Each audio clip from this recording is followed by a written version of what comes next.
What if I told you zombies are real? I just wanna be a boss, but the bullshit throwing me off. I turn my headphones up and get lost and I'm gone.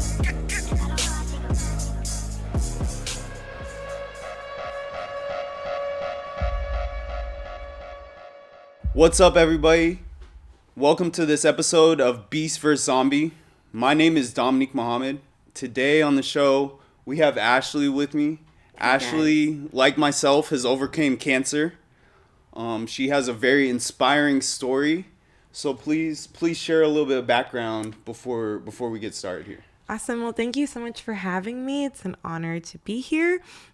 That's true. I am a cancer survivor. I had rhabdomyosarcoma in 2020, which was a crazy time for everyone, and was able to go through chemotherapy, radiation, surgery, and now I am cancer-free.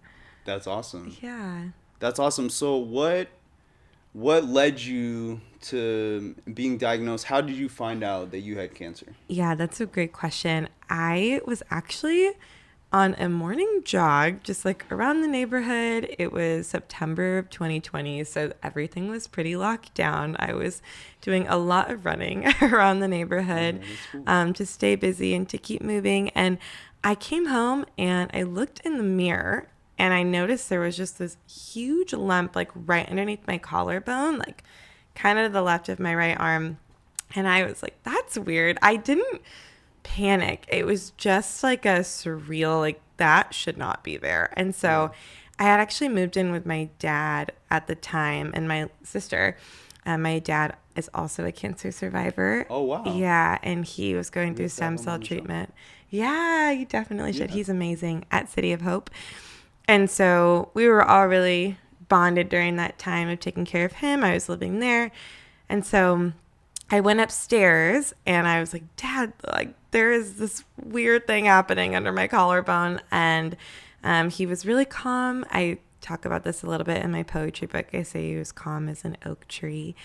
And he just drove me to urgent care and we just went. And it was really interesting too because it was a pandemic. He couldn't go in with me. So I went in alone. Yeah.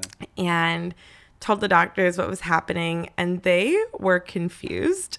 It's never a good sign when a doctor is like totally perplexed at your situation. And so that made me feel really nervous. And I was just alone in the room on that like crinkly patient paper and just pacing back and forth, praying, so nervous all of a sudden because of just the way that it all went down.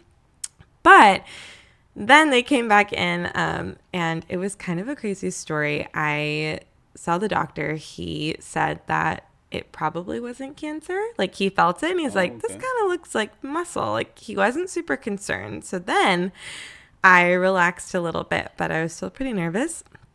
And at one point they had said, okay, you have to do a CAT scan, PET scan immediately to find out what this is, just in case. And so then I did that and it went well. I waited for over a week to find out what it was, which was really intense. I kept getting emails. They're like, okay, it might be a low-grade sarcoma. It might be benign. Could be nothing. And so I'm just like checking my email incessantly, at home. Post the trip to urgent care. And then, they said it was rhabdomyosarcoma after sending it to another specialist to look at it. And that's how I found out. Wow, that's crazy. Yeah, it was a crazy story. And this is all during like the pandemic, during COVID. This is all just during lockdown. It was a really interesting time to start treatment because I couldn't have any visitors. And typically a chemotherapy center is set up with 2 chairs for every section for the patient and a friend or a family member. And I was not allowed to bring anyone in.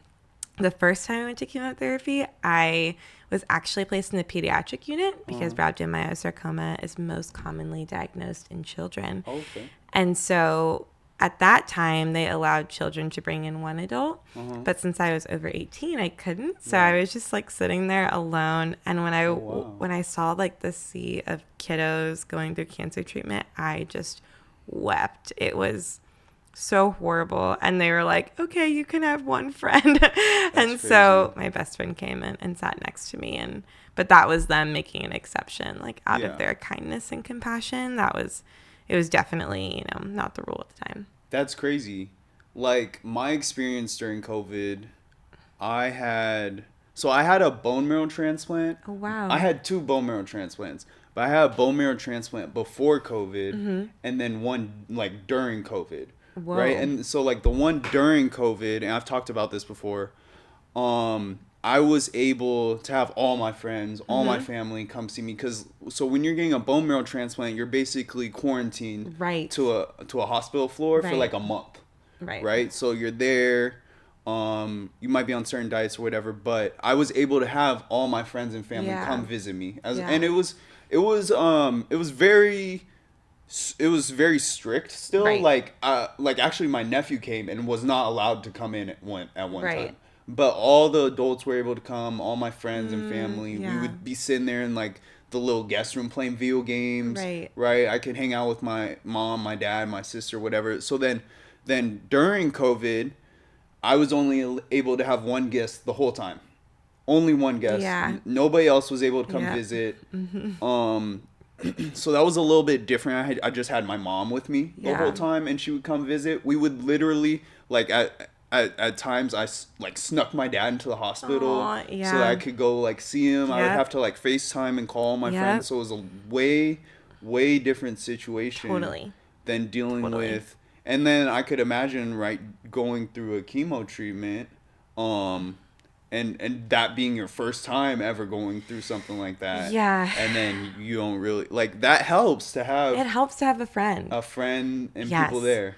Yeah, right? When I was hospitalized for a chemotherapy treatment, that was more intensive, so I needed to be inpatient. Yeah. I had friends who were in the parking lot, like, holding up signs so that I could see them, and I would walk to the window, and I'd see, like, "We love you, Ashley," and it was so precious. 2 of my friends, actually, that drove together, my friend Joel, my friend Carlin, ended up getting married.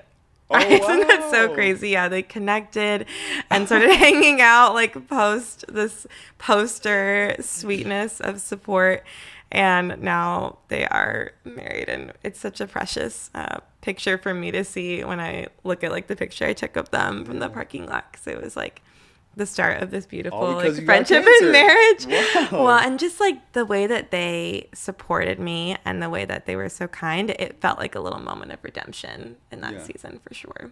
That's cool. That's a really crazy story. Yeah, it was so precious. So when you found out you had cancer, what stage were you diagnosed with?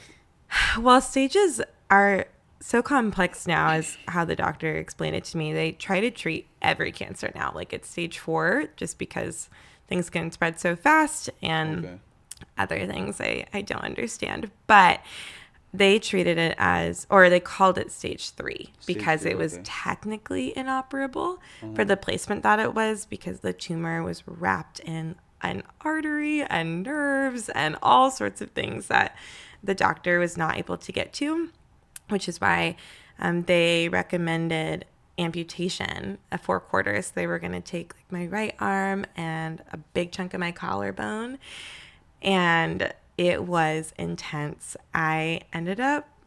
This is so wild. I ended up looking for a sarcoma surgeon on Instagram, because there's a global network of people. It's how we met, on Instagram, for this podcast. And he actually messaged me back, this renowned, world famous sarcoma surgeon. And he said he would look at my case, because I said, if I don't go to you, I'm losing my right arm. And so he ended up being my surgeon, and I transferred care to him. Yeah, because he was willing to try and get it without amputation. And of course, I told him, I was like, if it's impossible, like, I'd rather, lose my arm than have the cancer spread. But he was willing to go for it and to try. And it was a crazy time. It was a super long surgery. But they got it. They got the whole thing. And I did a little bit of chemo radiation because of the margins, but I was able to keep my arm, and I've been cancer-free ever since. That is insane. I know, And so, it's so crazy. wow. So first of all, that's like the power of social media. Yes. That's really cool. I know. Like Isn't that wild? Like that's Networking. awesome. You Find found a your surgeon. doctor that like saved your arm. Yeah, shout on out Dr. Instagram. Singh. Yeah, he's amazing. Like that's really cool. He's incredible. So how are you feeling when the doctors give you this news that like you have to get your arm amputated? Yeah, it was really intense. I think from the beginning with the diagnosis, I tried to just really find peace in my faith and my love for God and his love for me, and just like, you know what, whatever happens, it's going to be okay, and trying to just be positive about the whole situation. And I think at the beginning, it was a lot easier to be positive because everyone was rallying around you, you know, like people just flock from everywhere. I had high school friends and people from college, people from YWAM, people from, you know, just corners of my life that I even forgot, you know, happened, come out of the woodwork and support me. And so I felt like, okay, I'm okay, and things are going to be fine, even if I had my arm amputated. So I feel like I had this peace this whole time that was really good. It wasn't until like the later stages of chemo when my body started getting really, really tired and exhausted that I started to like hide in the back of the treatment rooms more isolated, I suppose it would be the good word for it. But yeah, I would say that the initial reaction was, you know what, I'm going to get through this because I had so much support. That's really what like buoyed me through the storm. Yeah, I think that's a big deal. And I think you're lucky to have that, like all those people support you. Yes. Because I don't know, like I have a lot of support on my side with like friends and family and stuff like that, but like I don't know what I would do if I didn't. Right. And I definitely know, I mean, I'm not sure, but I'm sure that there is people that probably don't have that much support, right? And that would be scary. So scary. That would be crazy. So scary. Yeah, even during the pandemic, not being able to have someone next to me at a lot of different times at my appointments was so much harder than when I had a friend. Right. And I feel really fortunate. I've gotten to be a part of a lot of cancer support organizations that offer support groups and conferences and a ton of workshops that bring in that support, especially if it's not there for any reason. And I remember at the very beginning too of my treatment, all of like the volunteer kind of fun activities for the kids in the pediatric unit were canceled because they didn't want to have people coming in from outside because of COVID. And at one point I dressed up as Princess Belle and went in the pediatric center and tried to like be a princess and get chemotherapy and like bring some light and joy to the kids and offer that like sense of support. We did like a fundraiser too for tablets for them. Okay. I originally wanted to do a fundraiser for books. It's like, we should get all these kids books. And the nurses were like, they're not going to read the books. They like their tablets. And I was like, okay, let's pivot. We're going to fundraise for tablets. And yeah, sometimes it's like you don't really know what's needed until you ask. But that's cool though that you've been able to like play a part and like help in like, the cancer kind of space. I know for me, like that's kind of like a tough thing to try and figure out and navigate and like get into. And it's very broad space. There's all types of cancer.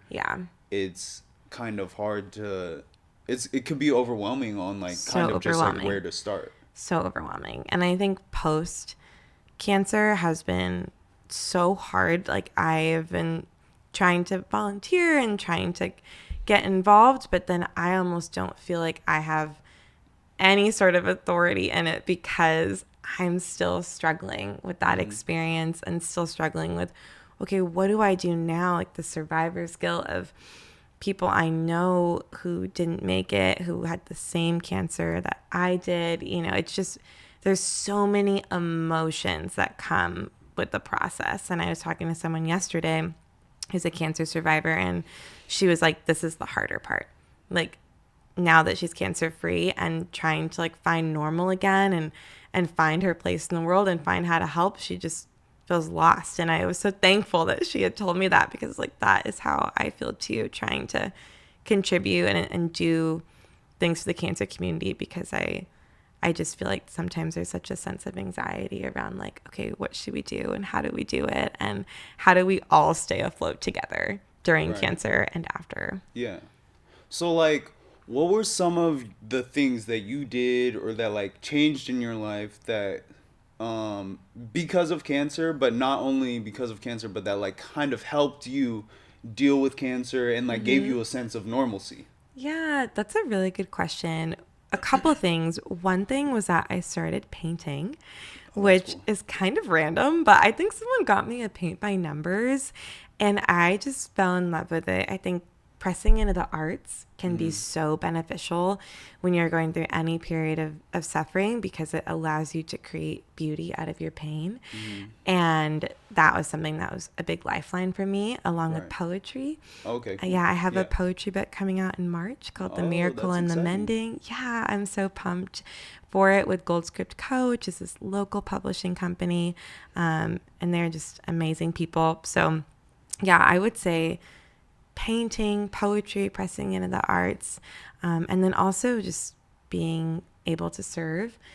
That's been a big thing for me. That really helped during my cancer season. Was, okay, you're on disability, you're not able to do the things that you were doing before, like go to your normal 9 to 5, but you can, still volunteer at the food pantry, you could still write poems, you can still paint, and also having grace and compassion for yourself when you can't do any of those things. I think I've also grown a lot more, like I've been easier on myself. Yeah. Back in the day, I think pre-cancer, I was like, okay, you've got to do this, you've got to do this, and you've got to do it all by 30, you know? And now I'm like, you know what? It's okay just to take it slow. Like, don't take anything for granted and just enjoy what's in front of you, because it's a gift and it's precious. And things like going through chemotherapy remind you of that constantly. I agree with that. I always tell everybody like perfect timing, or like God's timing. Yeah. Like I really believe in that more and more as I've gotten older. Even like, this is funny. I would always run around with my dad, and a lot of times we'd be like maybe a little late. But like not to like something important, right but like just it's like the barbecue it. was at 7, we gotta be there at 7, and we show up at like 8, right? And he's like, no, we're right on time, right? He would always tell me, no, we're right on time. And that has always carried through with me, especially as I've gotten older, to be more patient and kind of like trust like God's timing, you could say, or the timing of the universe, however you want to call it, right? And to trust in your process and what you're doing, and where you're at and what you have now, and again being thankful and grateful for what you have, and that you've came this far and understanding where you've come from, right? Because like for me, like I had cancer when I was 19. Yeah. And I'm now 29. I turned 30 in 2 weeks, actually. Woo! That's awesome. But so I had cancer for like 9 years on and off. I had cancer for like 4 years. Then I was in remission for 3 years, and then it came back, and then like I beat it again. Whoa. And so like a lot of times during those periods, right, I'm not really, like, all my responsibilities are set aside. Yeah. Right? Like, I think the first time I got cancer, I stopped going to school. I was in college at the time. I stopped going to school and did my treatments. It took longer than it was supposed to take, like, the statistics are, for the first chemo treatment, it's called, like, ABVD or something like that. You have a 70% chance to be cured off of that first treatment, and I was the 30%. Whoa. And so I was kind of a more rare case dealing with it, and then eventually I got a bone marrow transplant. But at one point during those first 4 years, I went back to school. Again, to give me some sense of normalcy. But also because I felt like I could do it. Yeah. Right? I felt like I could do it, and I had stuff to do still in my mind, right? And so I would fly back and forth from Vegas every 2 weeks to Oregon. So, right, that's where my parents and my family live, and that's where I was getting my treatment at the time. So I would fly back and forth from Portland every 2 weeks. And I was going to school, and I got my degree and all that. And then, like, I beat cancer, and then it came back.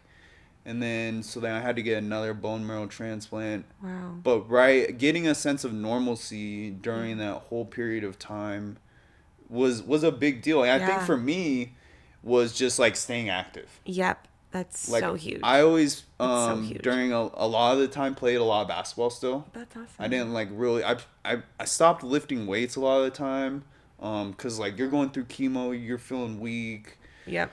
I wasn't trying. I had a port in my chest. Yep, me too. Right? I Yep. had a port. I actually just scar, got my port taken out last week or like 2 weeks ago. Goodness, no way. I still have the bandages on right now. Oh my goodness, yep. And that was my second port. That's crazy. But yeah. So giving me a sense of normalcy for me was just like sticking to sports and like staying active. Yep, that's so huge. So huge. And doing as much as I could. Yeah. Sometimes I couldn't do the most. Like, sometimes I'd play, like, 2 pickup games and I'd be done. Yeah. But, like, for me to be able to go out there and actually, like win a game or, like, right, make some shots. Yeah. Right? And, you know, people were hooping with me and knew, and they know they were there. Right? And so that helped me feel more normal. Yeah. Definitely, for sure, during the whole process. So what was your process like with your treatments, with chemo, your surgery? Like, what was that like, and what was that process? Yeah, well, first, just to respond to what you said too, I totally agree with staying active is so important. I love to dance. That's cool. One of my main passions in life, and that has helped me so much when I'm feeling anxious or down, just to like go dancing. Swing dancing has been such a joy. So good advice there. Yeah, treatment was a whole bunch of things. I started chemotherapy. That was the first thing that I did. And then it was like the chair chemotherapy, like I had mentioned, where you're sitting there for like 8 hours. Yeah. You bring this like whole bag of arts and crafts and you do it for like 5 minutes and you clunk out like just totally asleep. At least that's what happened with me. I brought all these books and paints and I would do it for a few minutes and then I would just fall asleep. So yeah, that was my first experience with treatment, was chemotherapy. And then I did scans and it just wasn't shrinking. It was so tough because like every scan there's so much anticipation, and after all the treatment it was not doing anything. Didn't have any impact on the tumor. It was stable, which wasn't terrible. Like, it's good. It wasn't growing. Right. But it also isn't shrinking. Right. And so then you try a new combination of chemotherapy and another, and then I was hospitalized doing this really intense form of chemotherapy. Wow, yeah. And it still didn't shrink, which was so tough. But that time in the hospital was such a precious time. I remember I had one nurse who walked in the room, and I was like just laying there, and he was like, "Oh, I feel the presence of God." Like, he's like, "I feel the Holy Spirit in this room," something like that. And I just felt so encouraged by like, okay, I'm not alone. Like, God is with me. And then later when he was rolling me and like the gurney down to get a biopsy, he read this psalm over me. So that was like it was a really beautiful experience being in the hospital. And it wasn't even like religiously affiliated or anything, but everyone was just so kind, and I just feel like God was like giving me big hugs during that whole experience, as tough as it was. And then I did more chemotherapy, I think, when I came back from the hospital and nothing was working. And that's when I had reached out to that surgeon, because then they were saying, okay, we're going to amputate. Like, the chemotherapy is not working. And so I was like, wait, let's think of some options. And really, I had gotten to that point later. I was kind of at the point where I was like, okay, let's just get my arm off. I want this cancer gone. And then my friends and family were like, wait, let's think about this, Ash. And I was like, okay, And so then I was like, let's look at other options. Found the surgeon at USC, but it was so hard to switch insurances. Health insurance is such a beast when you go through cancer treatment. That is like been one of the big things that my friends and I talk about who've had cancer is just like the health insurance. It is so hard to deal with the logistics of getting sick. And navigating it. Yes. It's crazy. Like, it is so crazy. It is not easy. It is so hard. I cried so much on the phone with the insurance company, like as much as I did in treatment centers.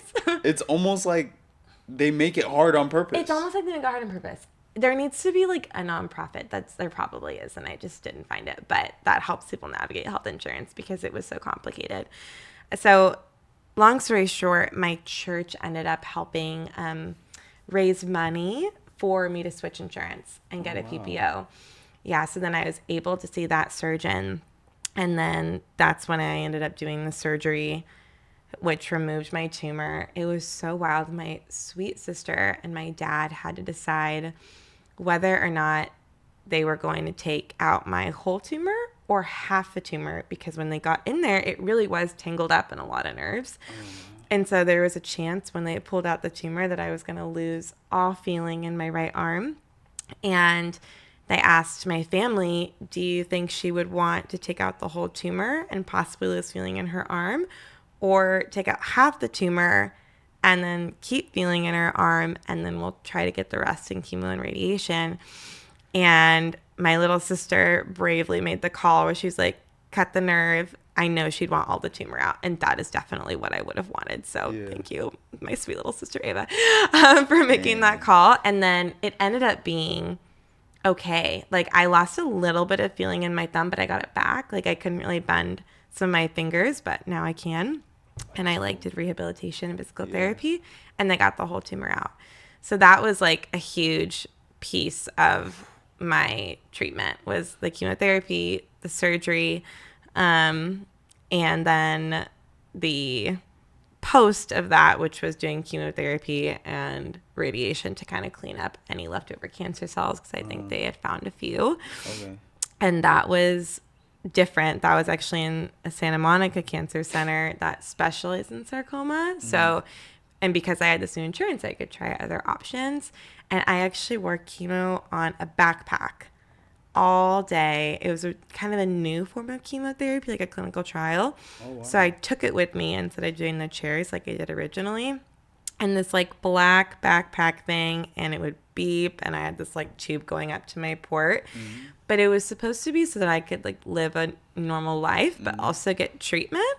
And so I would like walk around with this weird bag all the time, and everyone was so supportive and didn't make me feel weird about it. But there was definitely a time where I walked across the street to Erewhon, and I was like, everyone's staring at me. I promise I also drank green juice. Like, I don't know why this happened.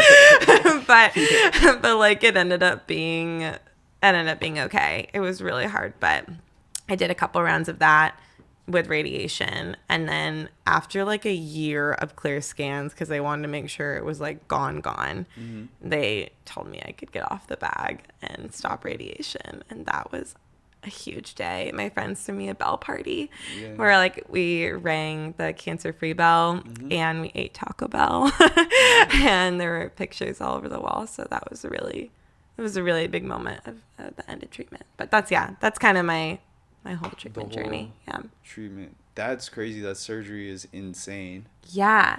It was wild. That's really cool that your sister was able to make the right decision. I know. Under so much pressure. Like, there were so many people at our house. You know, people are like praying, and it was this whole thing, and everyone's like just anxiously waiting. And I feel like I missed all of it. Like, I went to sleep in surgery, and then it was like I blinked. And then I woke up, and they're going through this whole 8-hour ordeal, you know, without me. So I'm really, really impressed and constantly thankful for her courage and her bravery in that moment to make that decision. That's cool. How old, what's the difference between you and your sister? So we're about 3.5 years apart. 3.5 years. Yeah, she's my younger sister. That's she's cool. Amazing. Do you have other siblings too? Yeah, I have an older half sister as well who is awesome, and they've both been a huge support to me. Okay, cool. That's cool. I have a little sister. She's 4 years younger than me. Aw. That's my only sibling, but she's super supportive. She loves me. Yeah. Family's the Yeah, best. she's super cool.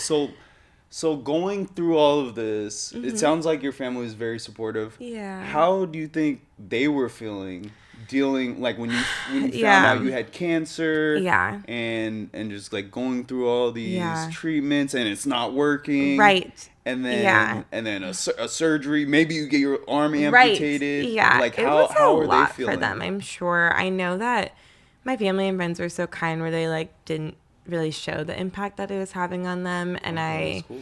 I really really appreciate all of their support and efforts towards being with me in that season, because it was so brutal and so hard. Like there's so many layers to having cancer, from getting sick to, you know, navigating the logistics of a diagnosis, but also even just losing your hair, like the way that really took a toll on my confidence and who I am as a person. And being mixed, like my hair has always been such a big part of my identity. And so then to lose that was a whole other thing. But they were so supportive. Like my family was like trying on my wigs with me and doing and just like laughing and having a good time. And sometimes I look back and I'm like, oh my gosh, like I was like belly laughing on the couch with them playing, you know, Legends of Zelda, trying on wigs, you know? And I'm like, I can't believe that I had cancer at that time, because they made the experience feel so light and so not what it could have been had they not been there to support and make me feel like it almost wasn't happening. Right. And it wasn't in a sense of denial, but it was in a sense of, we're looking at this and it's happening, and we're going to choose to still play Legends of Zelda and belly laugh and watch TikToks and look at memes and be goofy and have, you know, good times, even through the worst of them. That's cool. So did you lose your hair immediately? It took some time, and I was humbled because I was like, I have such thick hair, like maybe it won't fall out, and then it so did, and it was kind of around Halloween time too, so it was like my hair was like shedding, and I kept waking up to it like on my pillow, and I was like, oh my gosh. So then I ended up just shaving it, and it was so sweet. My sister ended up shaving my hair, and then I heard it go like buzz, and then I turned around and she shaved her head. Oh, I know. So then we were both so bald. cool. I know. She's like just the best ever, and we're both like emotional and just having this experience. So two bald sisters, it's one of the names of the poems in my book. Oh wow, you wrote a poem about it. Yeah, and that was like really moving. And then later, two of my friends in Washington sent me a picture. They had both shaved their heads. And so they're both bald. My sister and I are bald. And then my dear friend at the time, he shaved his head too. And I was like, oh my goodness. And he at the time lived kind of far away. So he FaceTimed me bald. And it was like, oh my gosh. I was like, okay, no more head shaving. No more head shaving. It's okay. I feel so supported, us and our bald selves. So yeah, they're amazing. Heads. Thank you to everyone who shaved their head when I had cancer.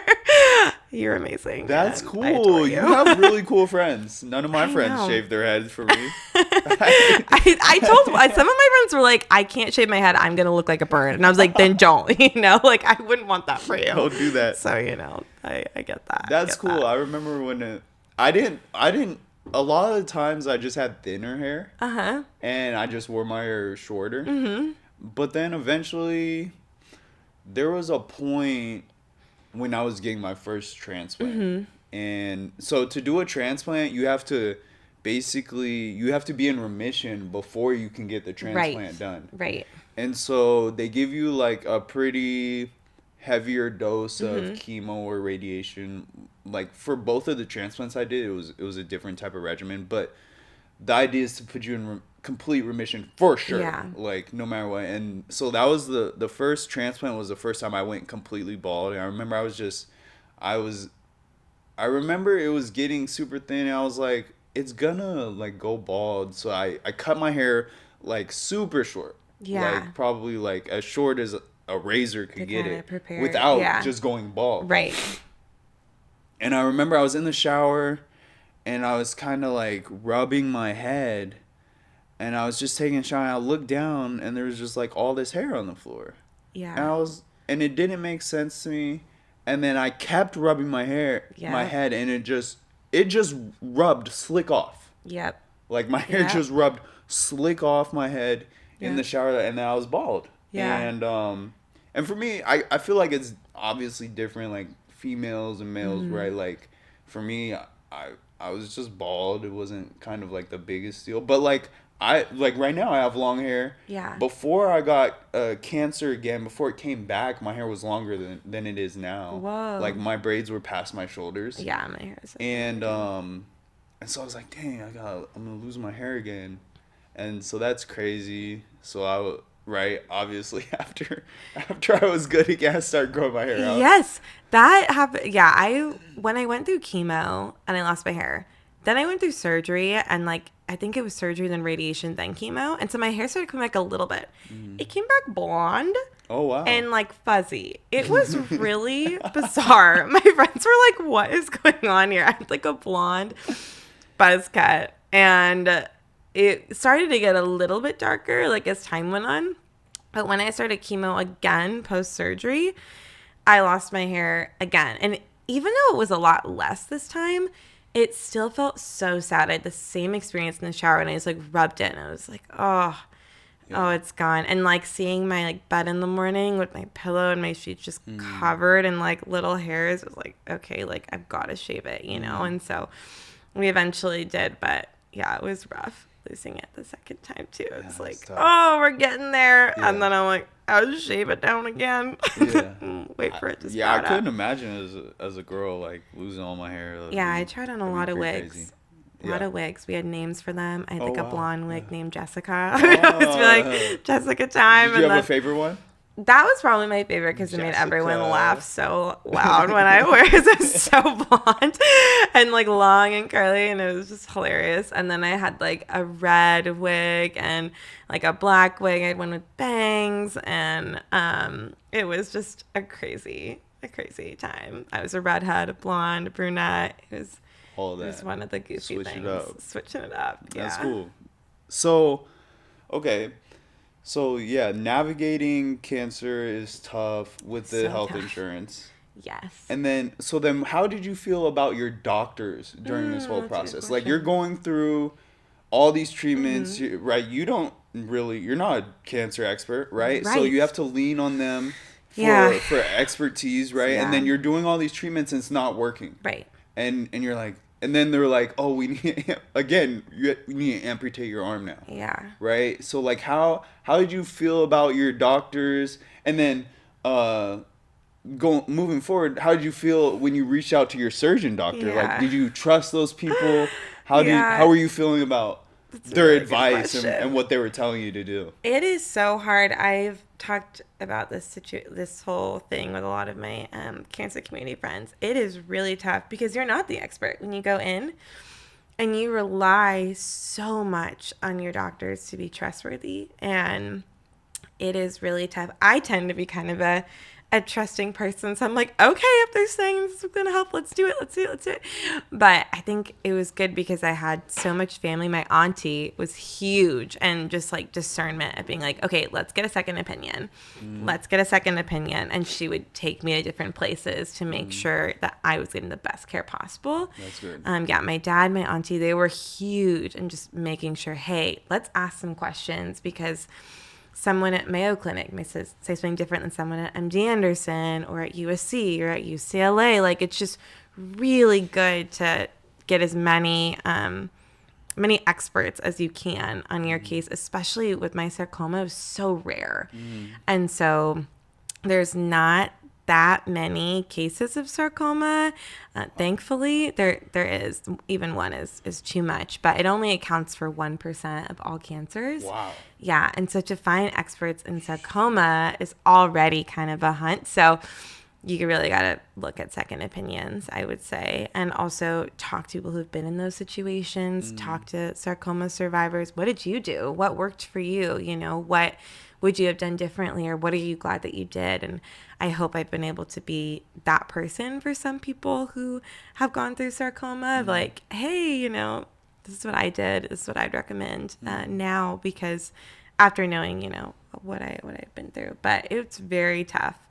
It's very, very difficult because you're really putting your life in their hands. And I'm really thankful. I feel like every doctor that I've had, even ones that, you know, we've pushed back on, I know that they had, you know, the greatest intentions in mind. And it's not an easy field to go into, the medical field at all.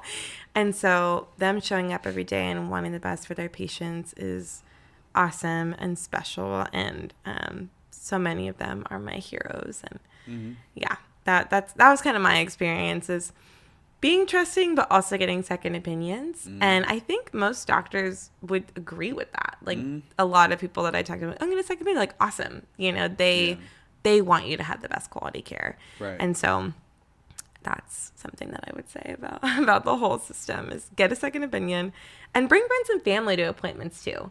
That's huge, because sometimes in the moment you're just like, I just want to get better. And I just, you know, pump me up with whatever will take away the tumor and the cancer cells and make me okay again. And your friends are the ones who are like, hey, is this going to impact her in this way in the future? Like, they're asking questions, they're taking notes, they're, you know, listening to all the potential side effects when your mind kind of goes numb. Yeah. And that for me was such a huge help, was having people in the room with me, with my doctors, so that when I kind of blanked, when they're like, you could lose all feeling in your arm, they're asking, okay, what's our other option? Because sometimes you're just not in the mental state to ask those good questions. Right.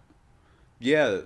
For me, I know, like, my mom was that for me. Yeah. That whole time, like, she would go to all my appointments with me. Like, my mom is a trooper. She's like a hard working woman. And she was there for me the whole time. She would be at all my appointments.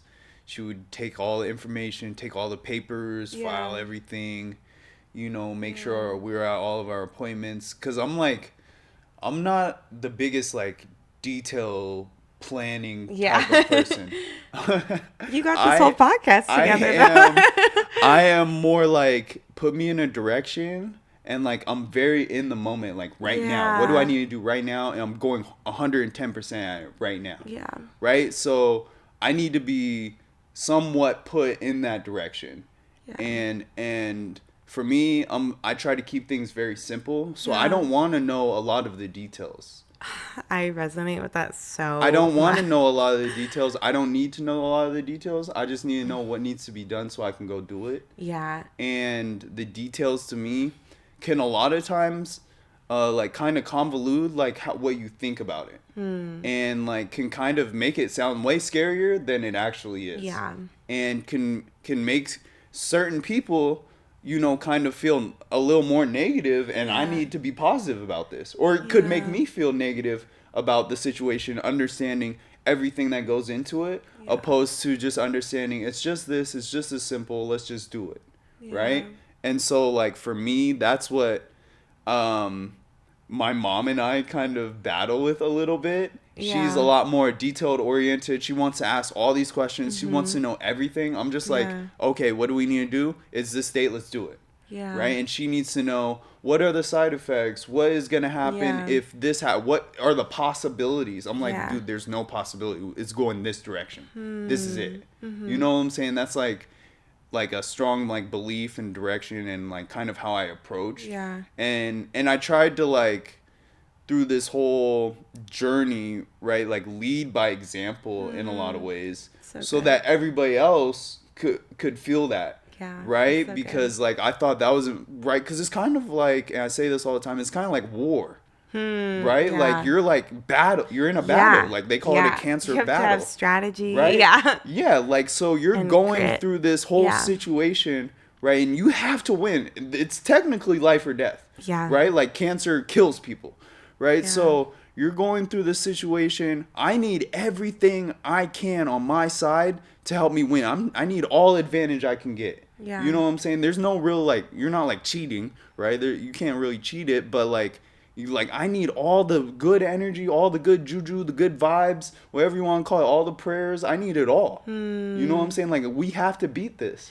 I really resonate with the part where you're saying where you didn't want to know all the details. Yeah. I think one of the biggest things that that was so helpful was my partner at the time and my roommates were really good at like looking at the packets of things and knowing like the side effects and not telling me. Like when the doc's like, do you know all the side effects of this that could happen in the next couple of days? I'm like, not really, because I already deal with a lot of anxiety sometimes, something I have to work to overcome. And so I knew, it's like, if I know that could happen, I will be so nervous, for the rest of the day post this chemotherapy treatment.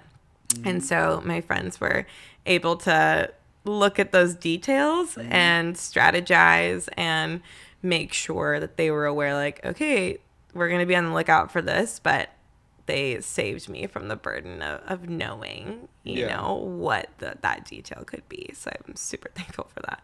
Yeah, I thought a lot of the details were not as important as like what actually needs to be done. And like I said, I'm very like black and white, like just keep it simple. Keep it right? simple. It's not even like more complicated than that, because you start to overcomplicate things, and then like life starts to get complicated. And you start thinking complicated, right? And if you can keep it simple and take one step at a time, and you just keep taking those steps, I think that's how you follow through with anything in life. Yeah. And how you succeed in anything. Cool. So like, what was some of the hardest things, and what were some of like the easiest things that you dealt with in this whole journey of beating cancer?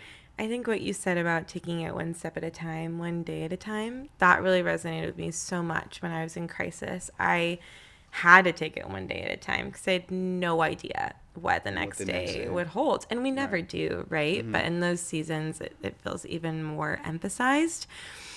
And I think it did give me a sense of just like, you know what? Everything's paused. The world was also so paused at that time too, that I was able just to take a break. I took a break from work. I took a break from, all the things that I was doing prior to cancer. But I think the hard parts of those things were when I would get really restless. Like I have my chemo back, I'm watching Netflix, I'm trying to write or do things when I have energy. And then I tell someone about it and like, oh, well, just rest, it's just rest right now. And then they're like, rest is your work. And then I'm like, okay, but what does that look like on a Tuesday at 3 p.m.? When I'm like bored at home and I don't know what to do. And so that was really hard trying to figure out like, okay, like what does rest really look like? Like, what does it look like to just take this time to let my body recover? And so I think that was a really hard journey, but eventually I think I got to the point where I was able to relax and learn new things about myself and bake and do Lego and go to fun events and that were, even online or things that were, still happening but in a small way. And that brought some ease to those things that were really hard. And then just taking it one day at a time, I think post-cancer, I looked up and I was like, oh my gosh, I've been doing that for a year. And I couldn't believe that a year had gone by or, 2 years had gone by post cancer. And I was just shocked. And so I think that was another hard part too, where I was like, okay, I was in such crisis, going through chemo, going through radiation treatments every day in that big whale-like tube. I was, battling the repercussions of surgery and doing physical therapy. And then all of a sudden, a year had gone by, or 2 years had gone by, and then now 3. And so for me, that was another hard part of wow, okay, how do I even process everything that's happened in the past 3 years? And where do I go from here? How do I help the cancer community? What do they really need? Coming to the table in humility. When I asked the nurse if I could do a book fundraiser for the kids, and she was like, honey, they're not going to read those books. You should get them tablets. And I'm like, you're right. So coming to the table in humility again of okay, it's been a few years. What does the cancer community need right now? You know, it might be different than what I think that it is, you know? And Right. so that's been a challenge. It's been hard, but I'm finding ease in it the more that I reach out to people, the more that I connect with other cancer survivors, the more that I go to support groups for people who are in remission and also trying to process the same things. That's brought more ease into those hard things, is not doing it alone. Right. Okay. That's yeah. That's really cool. Um so what like how have you changed? Like now, well, okay, first off, how did you feel when you knew like it was over, like you beat Yeah. cancer? Yeah. Like what was that feeling? What was going on? Yeah. How was that like? I think good. I mean, the last chemo treatment I had, I was elated.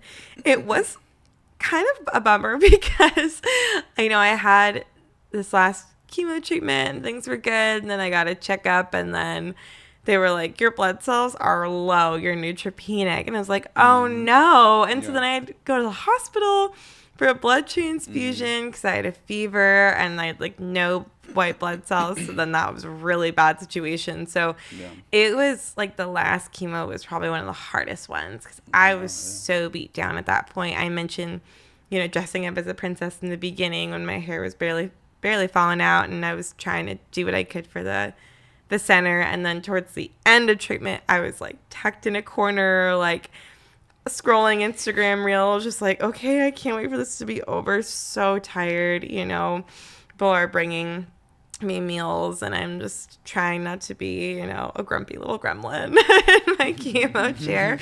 So I think I was elated when it was done, but it was definitely the hardest that it had been on my body. And so I think I was also just like kind of numb to the whole thing, and trying to comprehend like, okay, it's really over, like at the bell party, and seeing all the photos, and just like trying to be present with the fact that, okay, we made it, like we did it, like I can't believe it. I mean, I was so shocked, I think, too, because so many steps of the way I was so sick, and I, you know, lost all this weight, and I, you know, had surgery and had, you know, the port surgeries, and I was like, oh my God, we're here. Like, this is so wild. Like, I don't want to waste it, you know. I want to make sure I give back and do something meaningful, whatever that looks like. And I think I'm still trying to figure that out. But yeah, I felt really good. But again, it was kind of a crazy time because then I also was like immediately hospitalized. And it was still kind of like things were highly regulated, so I can only have one person at the hospital. So that was kind of just a crazy time. There was a Catholic hospital too, so then I ended up like going to like the services there, and I would just like sit, and like the priest would like give a little blessing, and it was me with like my big IV pole with like, you know, open back like hospital gown, like at church in my underwear, you know, with my sweet partner at the time. We're just sitting there, and he's sitting there, and we're just like listening to him give us this encouragement and blessing. And there's like this patient with their mom, and it was a wild time. And I was like, okay, I'm done. Like, I'm cancer free, but I'm also at the hospital with, you know, no blood cells barely. So it was kind of wild. I did some scrapbooking during that time, actually some travel journaling. I had a Polaroid that I was really into, and like taking photos. So it was a little crazy, but I was mostly really happy and really thankful, and just grateful to be there. Even sometimes when my hair gets tangly, I think, you know, some people never got to feel this again, their hair tangling again. So just, you know, think about that and have perspective. And I'm not trying to like toxic positivity and be like, be grateful, you know, but just a genuine perspective of like, even this is a gift. Even this is something worth celebrating and worth not taking for granted. Right. You know? I agree with that. I definitely have way different perspective on life right now. Yeah. There was times I always think about this, like just during my recent bone marrow like the second bone marrow transplant was way harder than the first one. Yeah. First of all. It gets harder as time goes on, I think. It was like the first one I gave myself my own cells. The second one, my dad gave me his cells. Whoa. So I'm Wow. living with my dad's cells now in my That's body, which is beautiful. really crazy. Yeah. But yeah, there was times when I really just didn't even feel like or have the energy or strength to get up out of bed until Right. like very deep into the afternoon, maybe at Yeah. night. So And true. I've never Yeah. had any experience with that, and so like these days I wake up ready to go. So And much I am energy. Yeah. excited to wake Yeah. up Yeah. and get out of bed. Yep. Like, and that Yep. seems like such a simple thing, No, but it's is totally very not. important to me, Yeah. and I'm very happy that I'm at that pace Yeah. again. Yeah. Cool. So what has like changed for you? Yeah. Like we're very grateful, but like mentally, Yeah. right? Like where are Like you in a deeper at? way. Yeah. At because now you've had cancer, you beat cancer. Yeah. Like, do you think about things differently? Yeah. Like, how do you feel about that?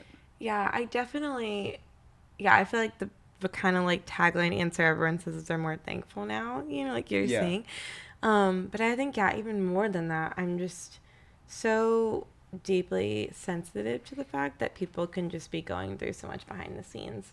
Because, there's people at the hospital, people who've had cancer, people who are going through cancer who might not look like that, who might not, be bald to find out through cancer, but they didn't lose their hair, but they still experience the pain of it, and so I think more than ever, I feel like I'm just continuing to grow in compassion and empathy for people and their circumstances, because doing anything while being sick is hard, but there's so many different kinds of sick, so many different kinds of ways that we face challenges and obstacles and mountains, and so many people are fighting a battle that we can't see, that saying. And so I think now I'm just like, you know what, I just want to go into every room with compassion, every room with empathy, every room with like just something to give and to share, and to just because you just never know what someone might be going through, you never know.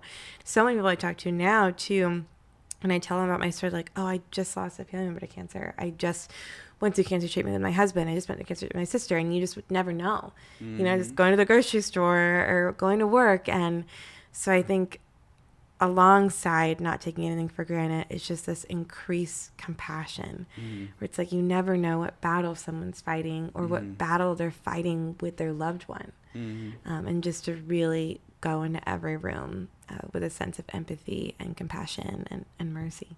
Yeah, I feel that. Okay. So to end this off, do you have any stories that you would like to share that maybe we haven't talked about that just really made an impact on you? Yeah. Like during this journey that you've been on? Yeah, wow, that's a really good question. Yeah, I think one story is that just during the pandemic, when I was at home and, going through chemotherapy, laying on my couch with like my arm all wrapped up with my beanie, my sweater, I was just really moved by the amount of people that found a way to get to me. There were so many Amazon boxes at my door with beanies and socks and blankets and care packages. And I think at the time I was so sick and exhausted and low energy that there were boxes that came from people that I don't even know, even now, like who sent them, or how they got my address. Just kidding, but like how they appeared at my door. And yeah, I'm just really grateful for that story of the way that so much of the pandemic was, people being isolated and spread apart, due out of love for each other, to protect each other, but the way that we still found a way to like hold each other's hand. Do that. That's a story that I never want to forget. Like just the way that people found me and held my hand through it without, even without being there, without, flying all the way there, they were still able to reach me with so much love. And so that I feel really, really, really grateful for. And that's a story that, is really, really close to my heart. Throughout the experience, it's just like the story of love and generosity of people. And I think going through cancer, something that I realized is I have gotten to see like the best sides of people. Like I am, it's like how people show like their best to like a puppy.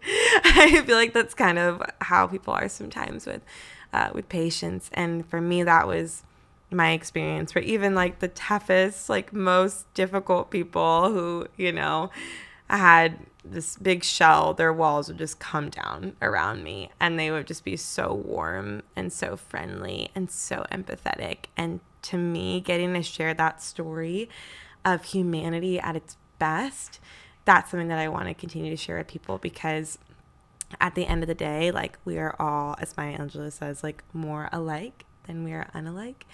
And I feel like I really got to see that during the whole experience, was the story of our shared humanity, how we overcome suffering, and how we find love throughout it and experience it together. So yeah, that's probably one of my biggest stories. Another really special moment story was I saw someone in a waiting room, and they came up to me and they're like, "Are you Ashley?" I was like, "Yes." And they actually were following me on Instagram and like learning about my experience and being encouraged by my journey with sarcoma, because they had just been recently diagnosed.